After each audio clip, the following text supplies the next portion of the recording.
Buenas tardes a todos. De nuevo estamos en una webinar. La webinar de hoy va a hacer referencia al derecho de separación del socio en las sociedades mercantiles. El ponente de esta webinar es mi amigo notario del Vendrell, que es Alfonso Romero.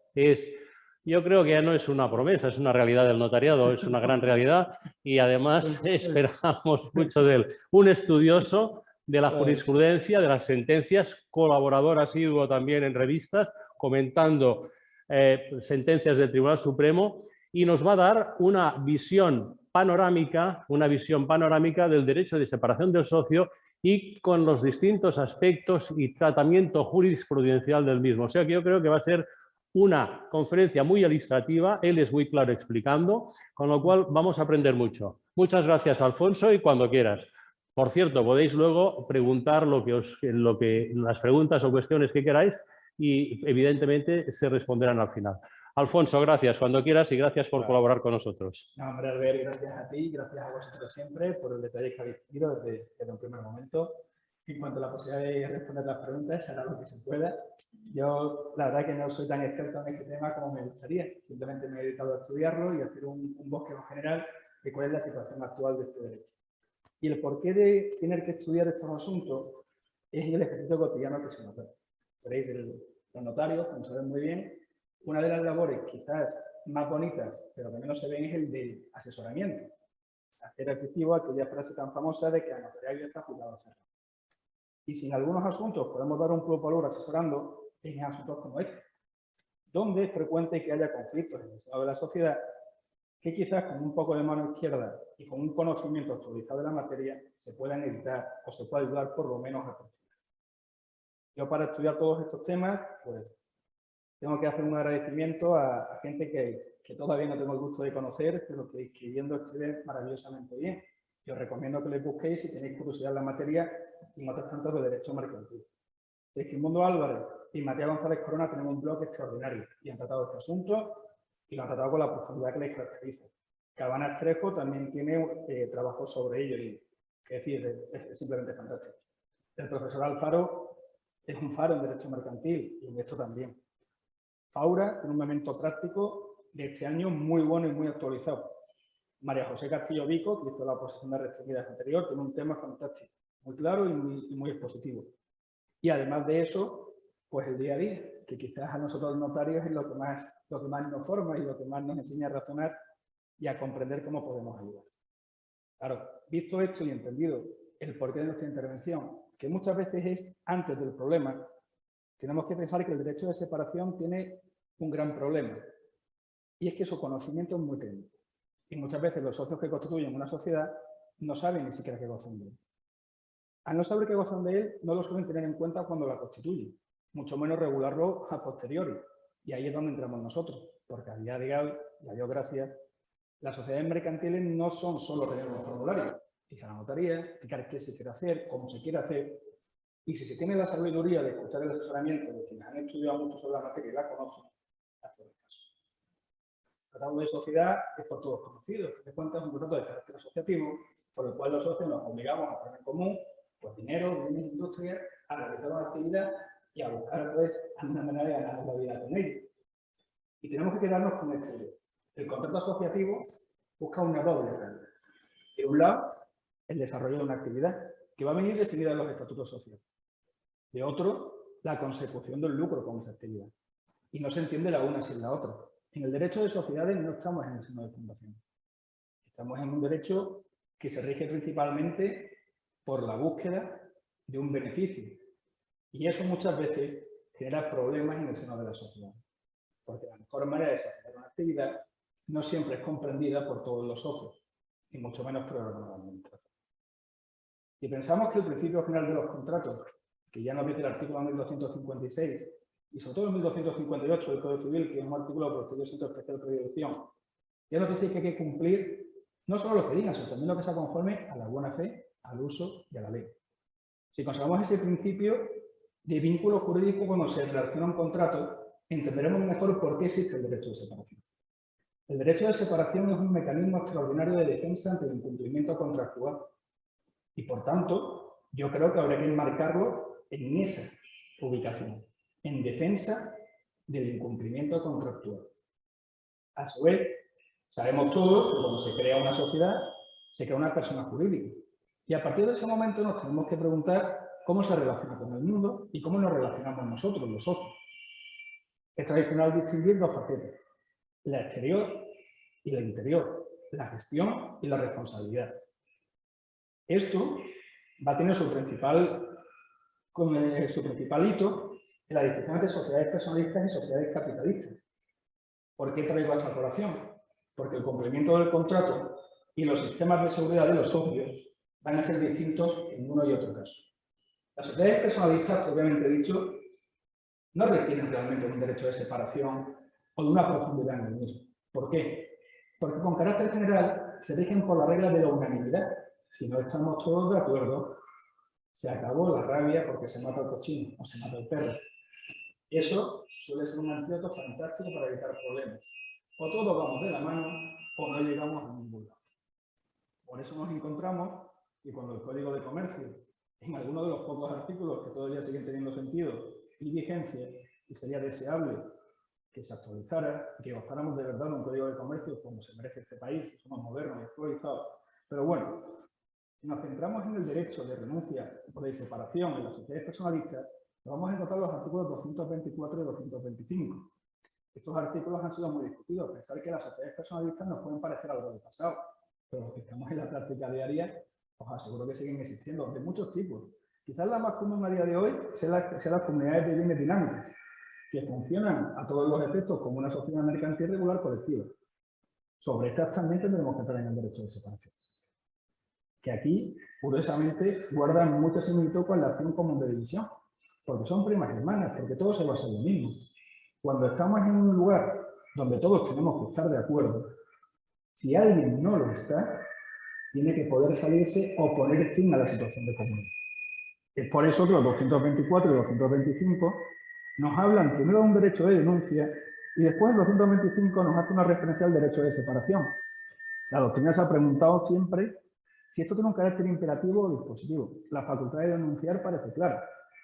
Si yo no tengo la gestión que quiero, si yo me he juntado con dos amigos míos, porque somos los 3 albañiles o los 3 electriciens, y hemos constituido una sociedad regular colectiva porque nos viene mejor, porque fiscalmente a lo mejor nos interesa la forma de una sociedad, de una comunidad de bienes, o bueno, sobre eso habría también tela que cortar, hay que dotarles de un mecanismo de salir. La denuncia es muy fácil, ya no estoy de acuerdo, quiero acabar con esto. Por lo cual cualquier socio, para evitar ser personalmente responsable de las deudas sociales, denunciará el contrato y pondrá fin a su situación.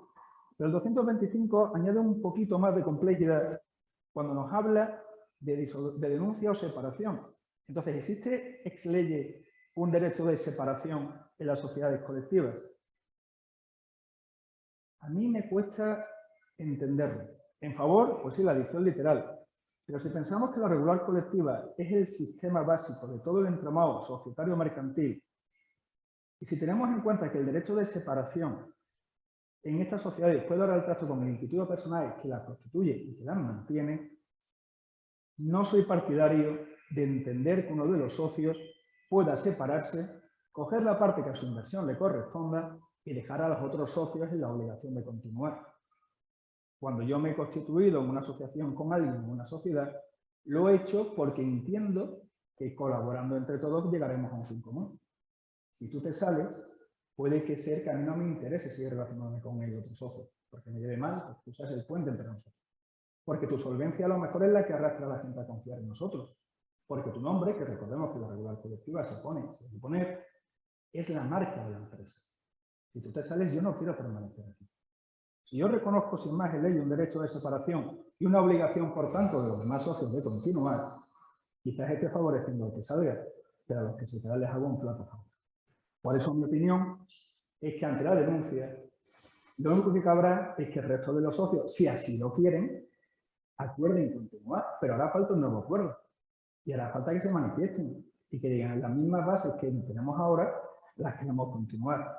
En caso de que no, pues al sistema de disolución, que es el más justo. Hasta aquí ha llegado la historia, recojamos velas, repartamos beneficios. Aunque realmente si se ha ejercido un derecho de denuncia o separación, rara vez habrá beneficios de partir. Más bien será sálvese quien pueda.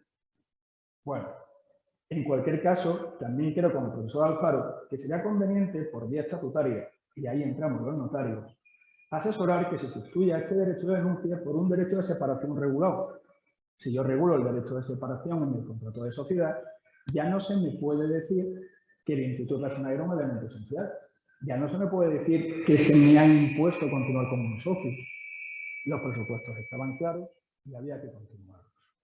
También es conveniente resaltar una cosa que se va a dar en el derecho de separación, no solo de las sociedades regulares, sino en todas las sociedades, y muy especialmente las de capital, y es cómo está trascendida por la buena fe. Sabemos que el principio de buena fe es un principio final de nuestro ordenamiento. De hecho, sin la buena fe, nada tiene sentido. Tampoco continuar en una sociedad. Sería contrario a la buena fe que yo me saliera, aun cuando pudiera, si con ello causa un daño grave a mis compañeros. Porque la buena fe tiene un límite y es el abuso del derecho. Esta figura del abuso del derecho vamos a ver más adelante, como de hecho ha servido en muchos aspectos para fortalecer este derecho. Y ya fue sobre esa base sobre la que se creó el derecho a separarse si no hay dividendos. Después veremos la evolución que ha tenido esta causa y cómo se encuentra la actualidad. Bien. Creo que por lo que hace las sociedades personalistas, poco más hay que decir. Bueno, realmente hay mucho más por decir, pero no en este ámbito y no en este contexto. Si nos vamos al concepto de derecho de separación en las sociedades de capital, aquí nos vamos a encontrar que ha cambiado un paradigma. En las sociedades personalistas rige el instituto personal y el pongámonos todos de acuerdo. En las capitalistas no. Las capitalistas se mueven por el principio mayoritario. El principio mayoritario es algo importantísimo porque quiere decir que todos los socios quedan obligados a los acuerdos sociales, incluso los disidentes. Y eso choca con la relatividad del contrato. Es verdad que previamente ya se ha hecho. De hecho, no sé si sabéis, bueno, seguro que gran parte de la audiencia telemática sí, pero los opositores que nos acompañan es probable que no. Que no fue hasta 1951 que se introdujo en la Ley de Sociedades Anónimas este derecho a la separación, que se hizo necesario la constancia expresa en la escritura de que todos los socios quedaban sujetos al acordado por los contratos. Hasta ese momento, la vinculación por los acuerdos sociales dependía de una declaración expresa en la escritura, y que, por cierto, hay quien decía que se podía modalizar. Desde 1951, al introducir el principio mayoritario y al recoger gran parte de nuestra doctrina, la doctrina en ese momento más en boga y probablemente mejor, que es la doctrina italiana, se va a incluir el principio mayoritario, también se va a buscar unos sistemas de defensa del socio. Porque si voy a quedar por siempre en situación de minoría, al menos que pueda tener en determinadas circunstancias la facultad de denunciar el contrato. Esta facultad de denuncia se va a recoger en ese derecho de separación y también en la facultad que van a tener de impugnar los acuerdos cuando vayan en contra del interés social, cuando sean contrarios al objeto social. Esta idea del derecho de separación como un mecanismo de defensa llevó a Garrigues a decir que era una reminiscencia de la concepción contractualista de la sociedad anónima, una salvaguarda del cumplimiento. Como ha podido verse, comparto en gran medida la opinión de este grandísimo jurista. Es decir, el Tribunal Supremo ha tenido ocasión de ir perfilando y dando un corpus a este derecho. Así, el 10 de marzo del año 2011, ya estableció, en un caso, por cierto, como todos los que tienen lugar con el derecho de separación, de peleas, conflictos, búsquedas y muerte del derecho, nada más que por el tiempo que se tarda en ejercer, que había que buscar una manera de que se pudiera quebrar la regla de la irreversibilidad de la inversión y el principio de integridad del patrimonio. Claro, estos son principios muy importantes en el derecho de sociedad. Y por tanto, cualquier ruptura tiene que estar excepcionalmente justificada y tener unos parámetros objetivos de conocimiento. No puede ser que yo cuando contrate con una sociedad anónima, o una sociedad limitada, piense que tiene una determinada solvencia por el capital y me encuentre con una reducción a posteriori por el ejercicio del derecho de separación. Veremos después cómo esto va a incidir en la configuración estatutaria de las causas posibles que permiten al socio separarse. También nuestra Dirección General, en resolución del 22 de diciembre de 2017, nos dice expresamente que es una medida para proteger a la minoría frente al carácter vinculante de los acuerdos adoptados por la mayoría, bien cuando supongan una modificación de los elementos básicos de la configuración de la sociedad, como el objeto, el plazo de duración o transformación, bien por alterar el derecho a los socios de especial relevancia, como la transmisibilidad de sus acciones o participaciones. También el Tribunal Supremo tiene una frase célebre en este contexto, que es un mecanismo para salvaguardar a la minoría del imperio despótico de la mayoría. También hay que pensar que la mayoría tiene derecho a expresarse. Tampoco podemos dejar a la mayoría por eso de ser la base de contenido, pero bueno, es una frase gráfica y nos permite comprender bien este derecho.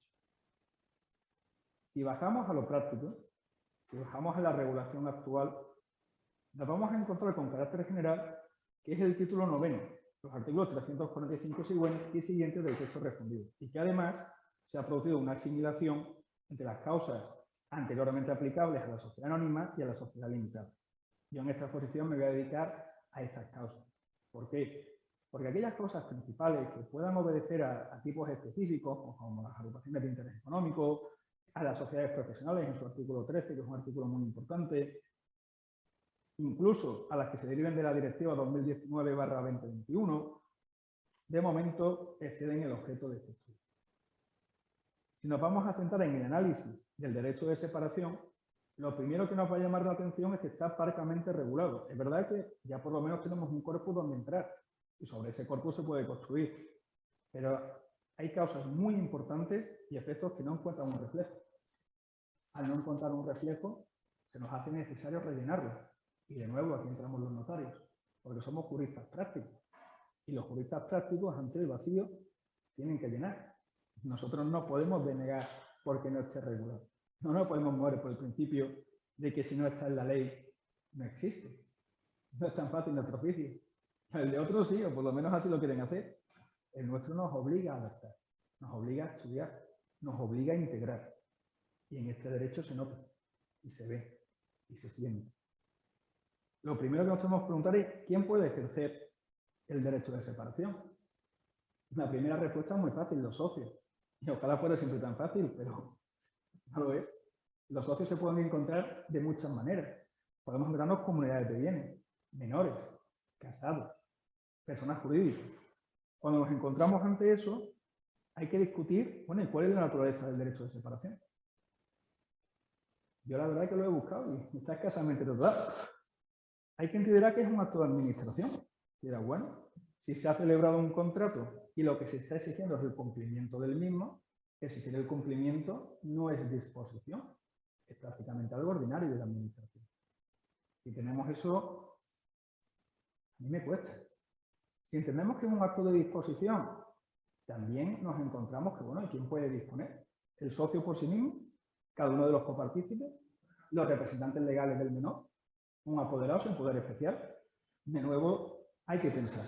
Yo creo que quizás probablemente la naturaleza del derecho de separación, a mi humilde entender, será la de un acto de disposición. Y por tanto, tendremos que sujetarnos a las reglas específicas que por la disposición se contienen en los distintos cuerpos civiles.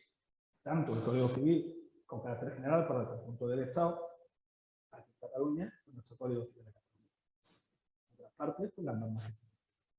Quizás lo más común sea la sociedad de gananciales. ¿Cuál de los cónyuges puede ejercitar este derecho? Hay un sector que te dirá que cualquiera de los dos. La sociedad de gananciales tiene un componente germánico. Por lo tanto, cualquiera de los dos debe poder hacer los actos en defensa o en cumplimiento de las obligaciones contraídas. Hay quien te dirá que no. Hay quien te dirá que la sociedad de gananciales es una comunidad diferida y que hay que estar a normas específicas.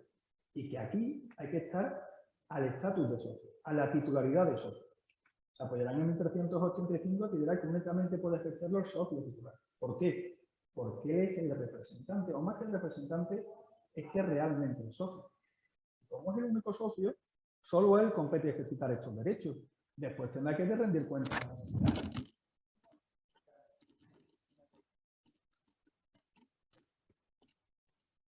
Pues no sé cómo arreglar esto. ¿Se me escucha bien? No. Ah, amigo. Sin el micrófono. Vale. Pues, ¿cómo va? Tan amable. Ayuda.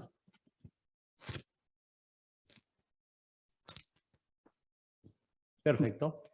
Vale, ¿se me oye mejor ahora? Vale. Bueno, si no se vuelve a escuchar, avísame por favor que yo soy un poco patoso.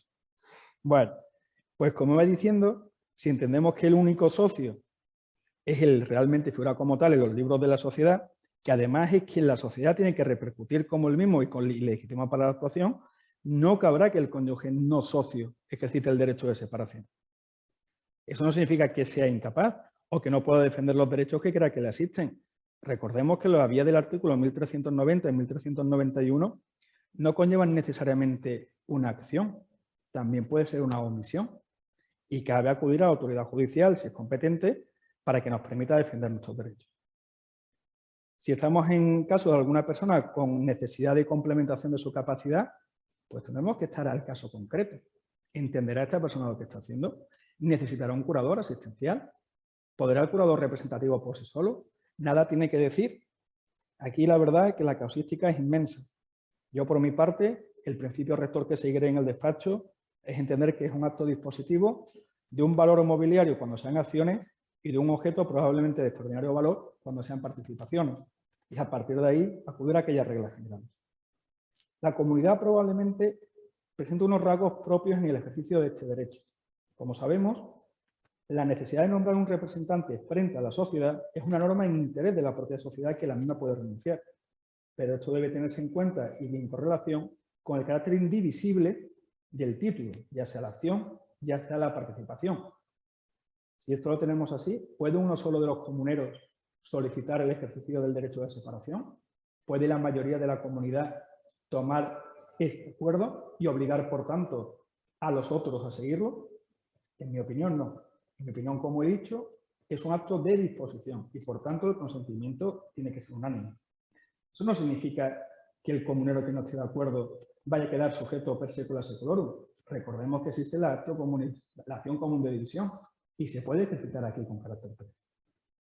Bueno, si hemos oteado, al menos por encima, la necesidad de la capacidad y el acto jurídico, lo segundo es que el socio, además de tener aptitud jurídica para realizarlo, tiene que cumplir unos requisitos de carácter objetivo. Eso va a depender de la causa específica de separación. Si nos encontramos en determinadas cuestiones, el Código de Comercio nos pide un voto en contra. Y esto es importante, porque en otras causas nos va a pedir que no haya votado a favor. Que no haya votado a favor nos incluye a los socios en mora, a los ausentes, a los que no estén de acuerdo con la sociedad, con esa propia reunión y se vayan dando un portazo. A todos estos no los incluye. El código parece, bueno, el código, el del texto respondido, que en el artículo 346, para las causas que no se componen, se ajusta a estas normas. Mientras que en otras, que son más de modificaciones estructurales, como es el traslado del domicilio de una sociedad española al extranjero, una fusión transfronteriza no consentida, o incluso una constitución de una sociedad anónima europea de holding, es necesario haber votado en contra. Todo esto, además, debe conectarse con lo que nos dice el Tribunal Supremo en su sentencia 663/2020. Y es que una vez que se ha ejercitado o que se ha tomado por la sociedad este acuerdo, volver atrás o pretender por parte de la sociedad dejar sin efecto este acuerdo no anula el derecho de separación.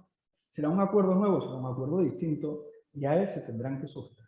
Perdón, esta sentencia me he equivocado, es aquella que establece que aunque no haya votado en contra del reparto de dividendos con favor del mismo, si ha votado en contra de que se constituyan reservas libres, pues se entiende también que ha votado en contra de no repartir dividendos. La que decía anteriormente es una sentencia de 2006. Después la buscaré y trataré de facilitarlo. Bueno, dicho esto, nos queda a su vez, hemos visto esa causa objetiva, ¿qué causa se recoge en el ley? El artículo 346, que no voy a leer porque todo el mundo lo puede tener a su disposición, establece una serie de causas de carácter general. Encontramos otras en otros apartados de la ley, en el propio artículo 108, cuando trata de la transmisión de las participaciones.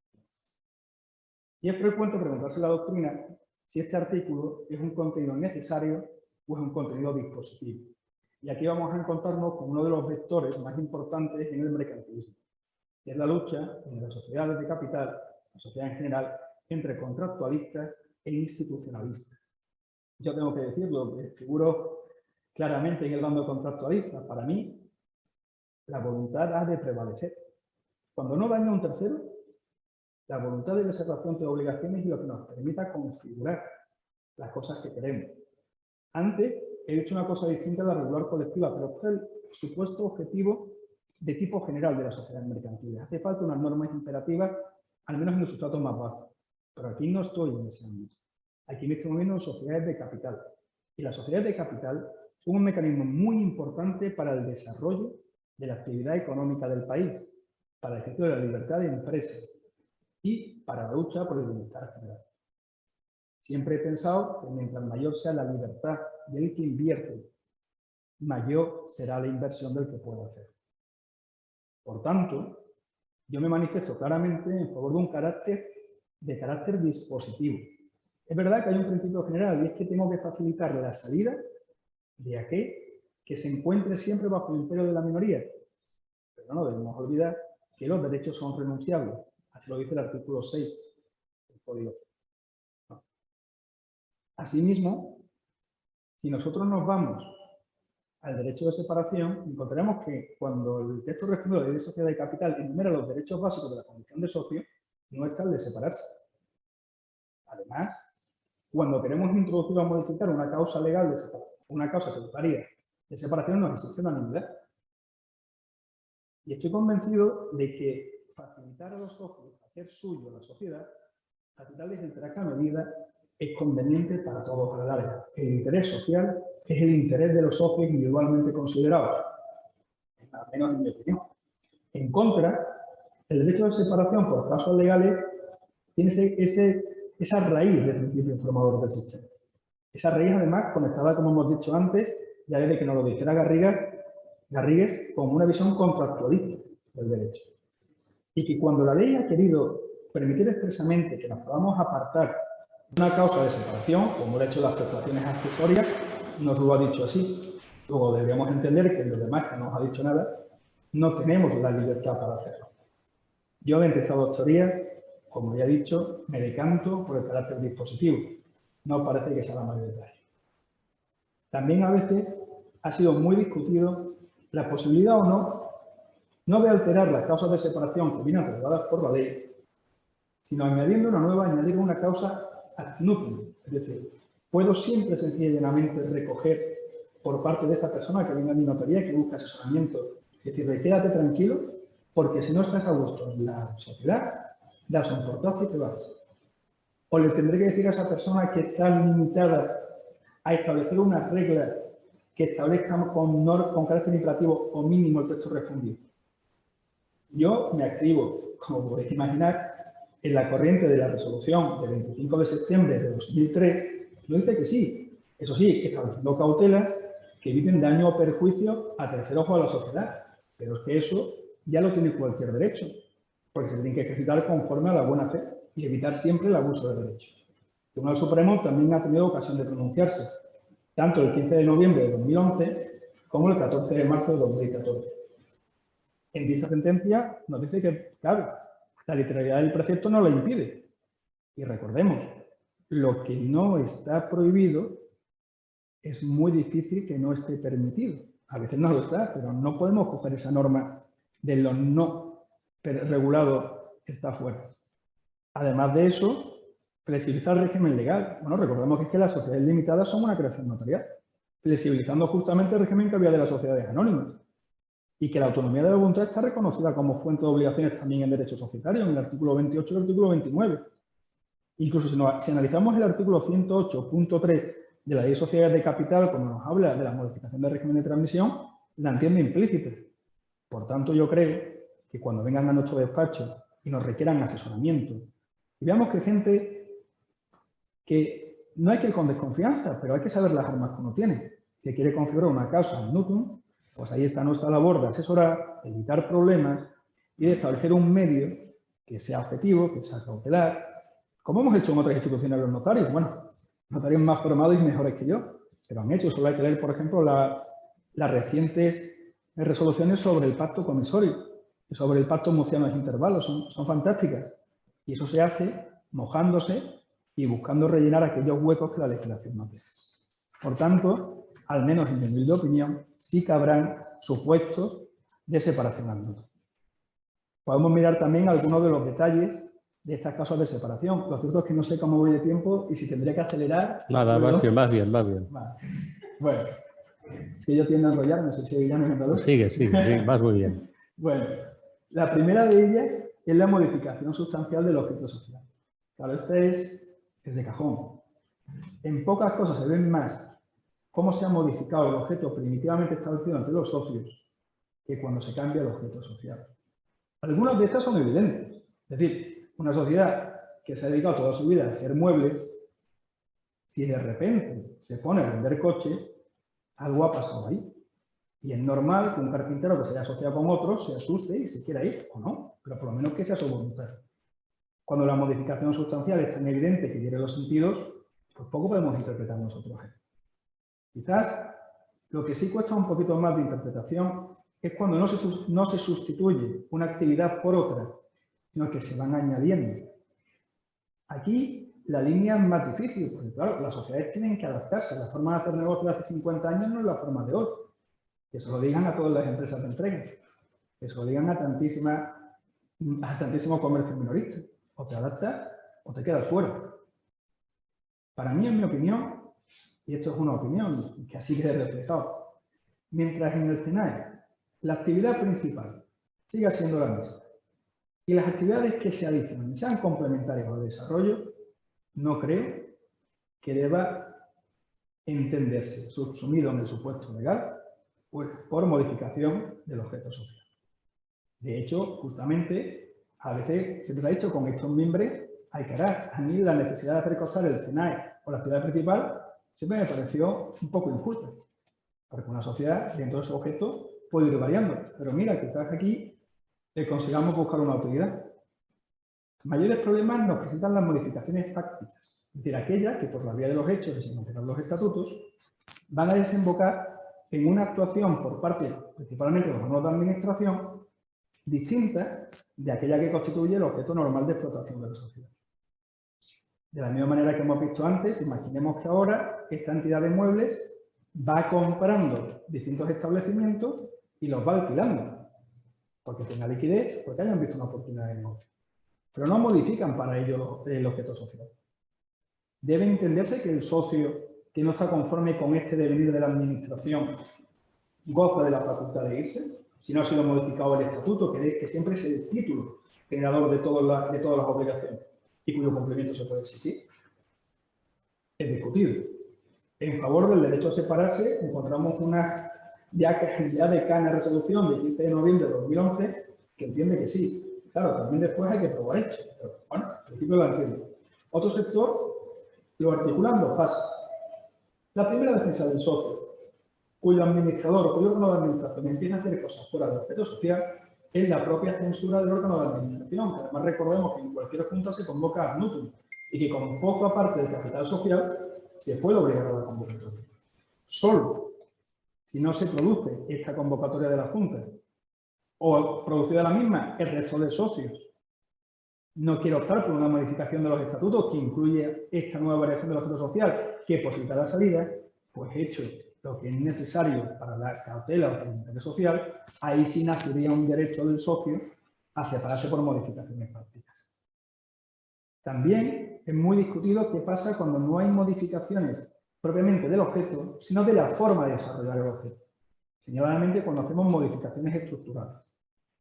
La sentencia de 2011 del Tribunal Supremo, como veis, fue un año fecundo en cuanto a la doctrina y jurisprudencia sobre este derecho, ya dijo que sí, que en determinados casos, cuando la estructura social va a tomar tal diferencia con la primitiva que cuesta reconocerla, se va a abrir la posibilidad de que el socio se quiera salir. ¿Por qué? Porque no es solo la forma, o sea, no es solo el objeto el que busca, también es la manera en la que lo busca. Esto, actualmente, la ley de modificaciones estructurales se reconoce en el artículo 15 en caso de transformaciones, dependiendo del régimen de responsabilidad del socio, porque hace falta su consentimiento o incluso automático, y la doctrina prácticamente, con la jurisprudencia, lo ha ido extendiendo a filiaciones, segregaciones o sucesiones. Si bien esto es una materia de enorme causística y tendremos que verlo. ¿Qué se podría hacer? Pues aquí hacerlo constar a los estatutos. Y de nuevo ahí el notario. Y de nuevo ahí nuestro valor añadido. Explicar a los socios cuando vienen a nuestro despacho que aunque existan unos modelos estandarizados de gente que lo único que vale es para rellenarlo, también cabe hacer un traje a medida y también cabe centrarse en esto, que el más valor de las sociedades y de las cuestiones del derecho no puede consistir en un mero formulismo. El formulismo en derecho romano llevó a la vulgarización. No seremos distintos. Pero llenar un formulario puede cualquiera. Adentrarse en las entrañas de derechos como este exige esfuerzo y dedicación. Yo no la tengo. Yo apenas estoy escarbando. Ya os he dicho al principio alguna serie de autores que son maravillosos y que de verdad el que esté interesado que los busque porque son fuentes de sabiduría. Bueno, además de esta modificación del objeto social, también regular la prórroga o reactivación. La justificación es tan evidente que únicamente matizar que es suficiente únicamente con que se adopte el acuerdo, no hace falta que se ejecute. Para las prestaciones accesorias, si nos fijamos en el 89.1, ya da un derecho de veto al socio que se le imponga. Luego, aquí no se está protegiendo a ese socio, se está protegiendo a los otros, porque las prestaciones pueden ser muy jugosas y muy lucrativas. No en vano se iniciaron justamente para que se vendiera la remolacha a la fábrica de azúcar y se daban sus pingües beneficios. Oye, pues a lo mejor la minoría se ve perjudicada por la configuración específica de la prestación accesoria. Por eso la ley permite la salida. Una de las causas que probablemente mayores problemas ha dado y mayores dolores de cabeza es el derecho a separación por falta de reparto de dividendos. Fijaros si lo he hablado, que si bien se va generando por las sentencias de doctrina y jurisprudencia sobre la base de la necesidad de la buena fe en el ejercicio de los derechos, y como dice literalmente el artículo 7, las medidas tendentes para evitar la persistencia en el abuso, los jueces fueron abriendo posibilidades para que en caso de que en unos baremos que variaban según la jurisprudencia y según el caso concreto, que es lo que tiene la justicia judicial, que se centra mucho en el caso concreto, puede variar de 3 a 8 años. Podemos imaginar todos los que conocemos la vida social, las frecuentes peleas que había cuando algunos socios querían ahogar a otros. Por ejemplo, a través de aumentos de capitales mixtos. Y si no puedes ir, vas creando tu participación. Y las reservas voluntarias me las quedo. Toda esa defensa del socio, bueno, la de las reservas tiene su propio hito.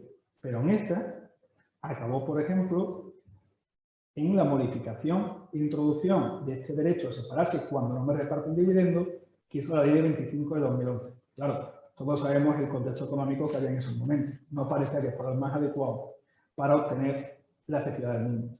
Se ha ido modificando y atrasando, hoy ya está en vigor, y la última modificación es la del Real Decreto Ley 7 de 2021, que establece una transposición de directivas que afectan esencialmente al mismo. Bueno, ¿cuál es la mayor problemática con estos derechos? La primera es que quizás hayamos pasado de un punto de dominancia a otro.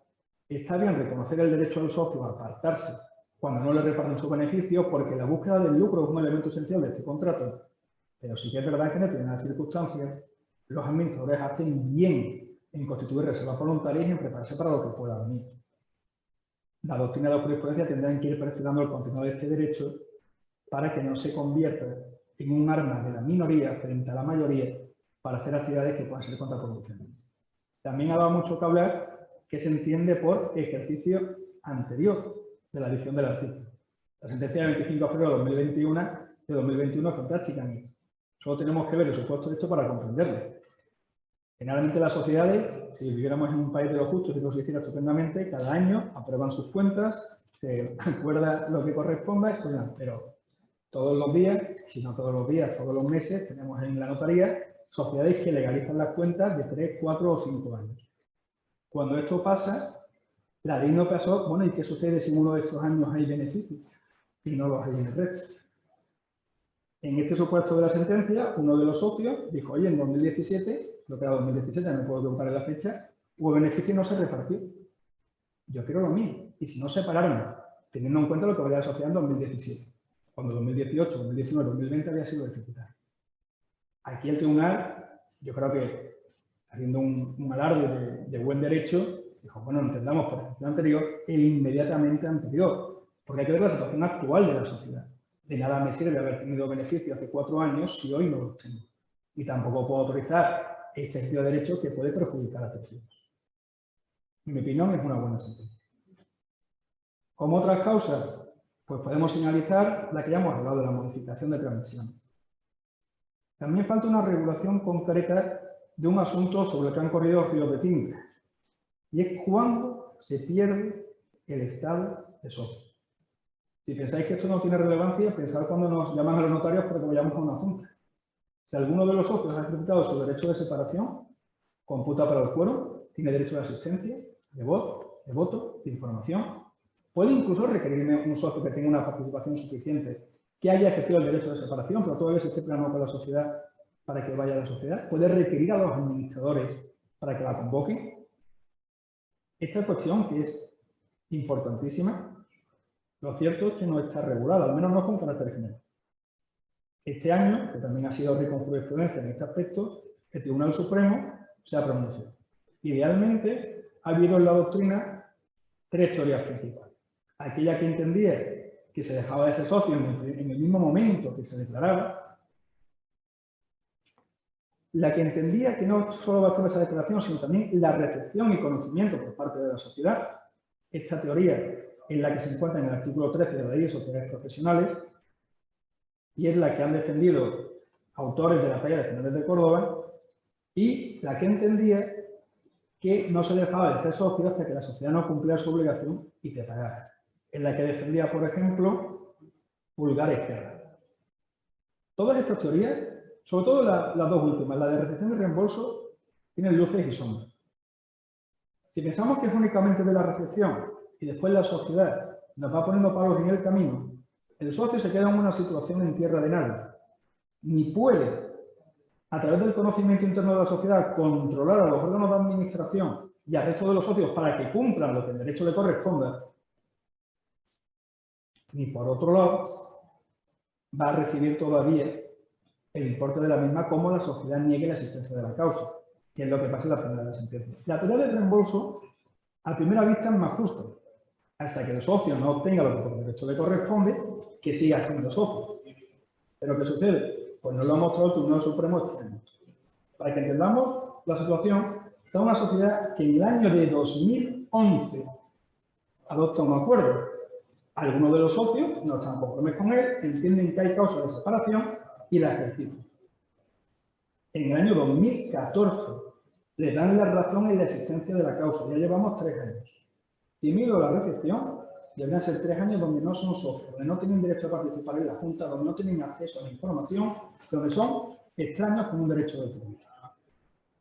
Bien, pues en 2014 se les reconoce, pero todavía se siguen peleando para la fijación del quantum de lo que valen. Porque recordemos que el derecho de separación no solo es irse recuperando la inversión en la medida de lo posible.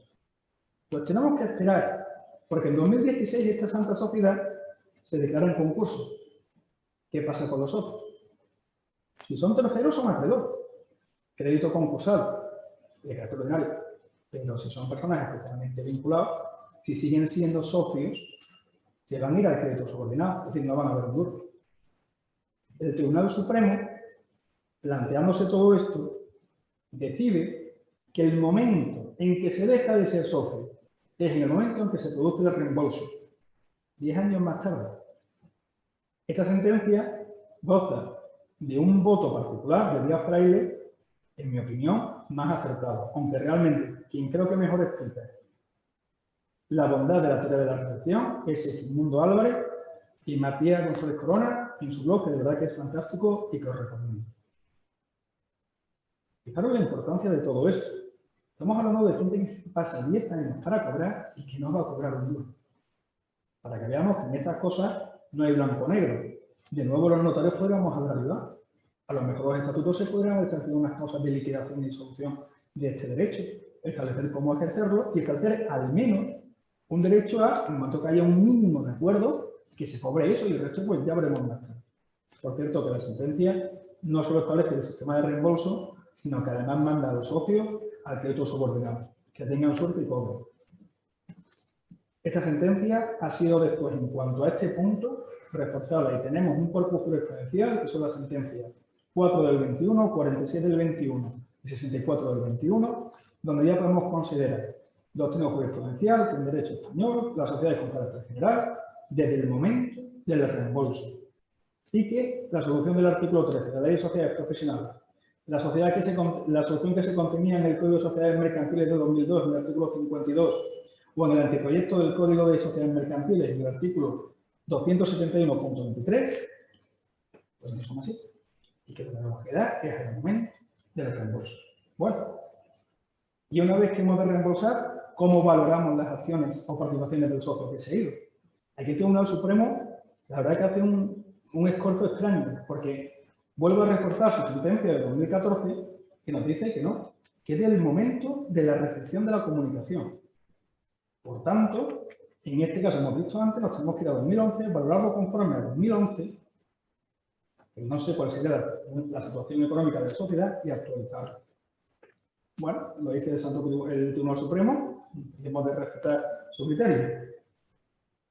Para mí el criterio es esto, pero es que también esto no se entiende si no se deja de ser socio desde la recepción. Bueno, también sabemos que este derecho está trascendido por la buena fe. Además de los socios están los acreedores, y los acreedores tienen derecho a que se respete su situación y su posición. Por eso el artículo 161 del Reglamento de Registro Mercantil y la propia normativa le dan un derecho de oposición en las anónimas, y en la sociedad limitada su protección ya viene dada porque se va a aplicar al socio que se salga la misma responsabilidad que la restitución de aportaciones cuando hay un descenso del capital social, y que se encuentra regulado en el artículo 334. Acerca de esto, también habría lana para cortar sobre si el ámbito de la responsabilidad es sobre todo lo que se reciba o únicamente lo referente a la aportación realizada. Y Isidoro Tamayo, en un dictamen que nos dio, defendía que era sobre todo. Parece que la doctrina mayoritaria entiende que únicamente a lo que se llama restitución de la aportación. Hay materia para discutir. Además, una vez que hacemos esto, ¿cómo se paga? Si hay acuerdo, pues no hay problema, nunca lo ha habido. Cuando no hay acuerdo, empieza un calvario. ¿Por qué? Porque por más que la ley haya tratado de ir reforzando con causas objetivas, que esto sea un valor razonable, que lo fije un experto designado por registro mercantil, que haya unos plazos, lo cierto es que en el día a día esto se vuelve muy difícil, con constantes impugnaciones, con parte de fijeza, y se acaba diluyendo el derecho. Algún sector de la doctrina dice que en cierta manera la sociedad, si hace esto, va vaciando de continuo el derecho de separación. Por parte estoy totalmente de acuerdo. Una vez que tenemos el informe de valoración, también tenemos que recordar que las sociedades no son tártaras. Aunque yo quite el 10% del capital social, no tengo derecho a un 10%, porque todo en su conjunto puede ser más valioso que la parte. La valoración tiene sus propias normas, el Instituto de Auditoría de Cuentas ya nos dice algunas, y por eso se requiere un experto. En lo que se refiere a la documentación, también hay que tener en cuenta, y eso por la descripción, que no es que se documente en sí el ejercicio de un derecho de separación, sino que como el derecho de separación nace como causa o consecuencia de un contrato previo, al documentar ese contrato, ese acuerdo social, haremos constar si bien se ha ejercido el derecho o si no se ha ejercido.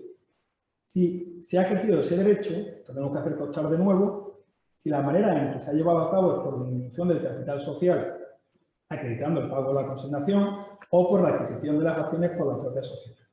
La resolución de 7 de enero de 2016 ya nos avisa que si no se hace constar el pago o la consignación a que se refiere el 356 en favor del socio separado, no puede inscribirse el acuerdo. Por último, quisiera poner como ejemplo, antes de la temática fiscal, una sentencia tratada en Cádiz que me parece probablemente la vía de ir configurando este derecho por vía estatutaria. Ante una situación de disconformidad entre socio y sociedad, el socio que estaba disconforme, lo que iba haciendo para evitar que se diluyera su situación en la sociedad es concurrir a todos los aumentos de capital, concurrir a las juntas y hacer siempre la manifestación ad cautelam. Es verdad que el vínculo se está degradando y que no es una solución perfecta, pero al menos de esta manera hubiera sido la doctrina que se siga si la sociedad también está conforme en admitirlo. Y pensemos una cosa, si la sociedad no está conforme en que exista causa de separación, lo que no puede hacer es denegarme los derechos de información, asistencia, votos y los demás derechos políticos que como socio me tengo. Solo faltaría. Bueno, ya por terminar, a ver, pero que más o menos hayamos hecho en tiempo, recordar que este derecho, en cuanto va a suponer un reembolso y un trasvase económico, tiene unos aspectos fiscales. Lo primero es que la separación en sí no es un hecho imponible a la modalidad de operaciones societarias y el impuesto de transmisiones patrimoniales y actos jurídicos documentados en el artículo 19.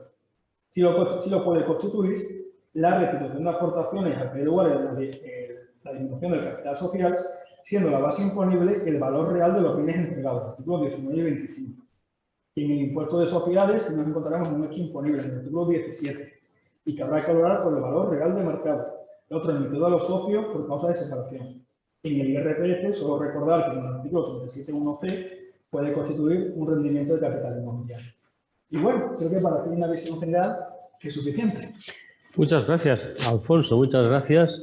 Yo creo que ha sido muy ilustrativo y por lo menos nos has dado una visión panorámica de lo que es el derecho de separación del socio y a partir de ahí, quien quiera profundizar, pues adelante, ¿no? Harina para cortar en esta materia. Bueno, es complicada, no es fácil, porque además yo creo que hay que trabajar en ella todavía mucho porque no hay realmente fundamentos consolidados al respecto y quizás la jurisprudencia es donde va por ahí. No sé si tenéis alguna pregunta, alguien quiere hacer alguna pregunta por aquí. Si no tenemos... Claro que sí, ¿cómo no?